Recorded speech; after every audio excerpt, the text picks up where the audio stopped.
Salut à toi, j'espère que tu vas bien. Moi, je vais nickel. Aujourd'hui, on va se retrouver pour une vidéo tutoriel.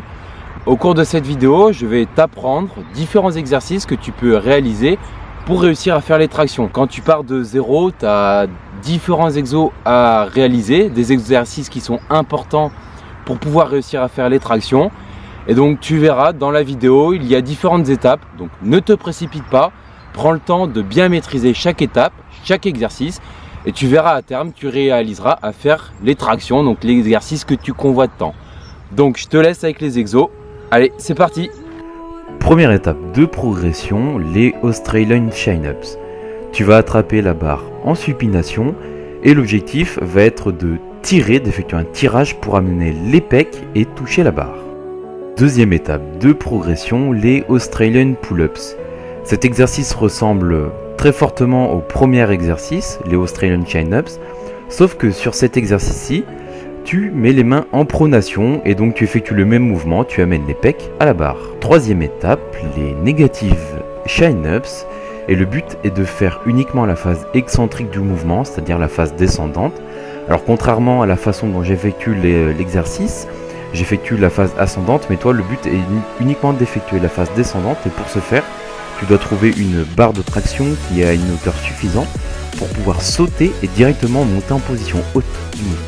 L'étape de progression suivante, les Negative Pull-Ups, c'est la même chose que l'exercice précédent, sauf que ici tu mets les mains en pronation, c'est-à-dire avec le dessus de la main orienté vers ton visage. Et donc le but, ça va être de venir uniquement faire la phase excentrique, donc la phase descendante du mouvement, comme pour l'étape précédente. Là on commence à avoir un exercice qui est un petit peu plus difficile, c'est les Isometric Chin-Ups. Le but va être de tenir la position haute du mouvement, donc lorsque tu as le menton au niveau de la barre. L'étape suivante est la même chose, sauf que c'est avec les mains en pronation, donc c'est les Isometric Pull-Ups. Et donc le but est le même, ça va être de tenir avec le menton ou le front au niveau de la barre en position haute du mouvement. La dernière étape de progression, les Assisted Pull-Ups, tu vas venir utiliser une bande de résistance que tu vas placer sur la barre et tu vas l'attacher à tes pieds. Ça te permettra d'avoir une résistance qui te soulèvera, qui t'aidera à effectuer les tractions. Et on arrive enfin au mouvement que tu voulais maîtriser, les tractions. Alors il y aura une partie 2 concernant ce mouvement, et dans cette vidéo là je te présenterai les erreurs qu'il ne faut pas refaire pour bien effectuer ce mouvement. Je te mets un récapitulatif sur l'écran, donc quelque part par là, des exos que tu as vus dans cette vidéo pour pouvoir réussir à faire les tractions.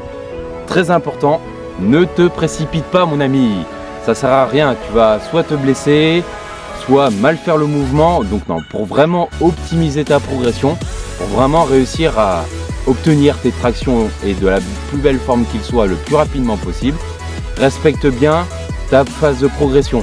Donc alors moi je peux pas te dire il faut tant de répétitions de tel exo pour pouvoir passer à l'étape suivante. Non, ça va être à toi de juger ton avancement concernant donc les tractions et l'exercice en particulier. Par exemple, tu peux faire entre 10 et 15 répétitions et faire 4 séries sur l'exercice en question, et après tu pourras passer à la difficulté suivante. Donc voilà, c'est vraiment à toi de juger ton avancement. Moi je peux pas intervenir là-dessus. En tout cas, toi là où tu peux intervenir, c'est sur cette vidéo. Tu peux laisser un petit pouce bleu puisque ça me fait plaisir, bien sûr, ça m'aide à contribuer à développer ma chaîne. Donc moi je te laisse là, tu refais les exos, puis on se voit samedi prochain. En attendant, bois bien ton café.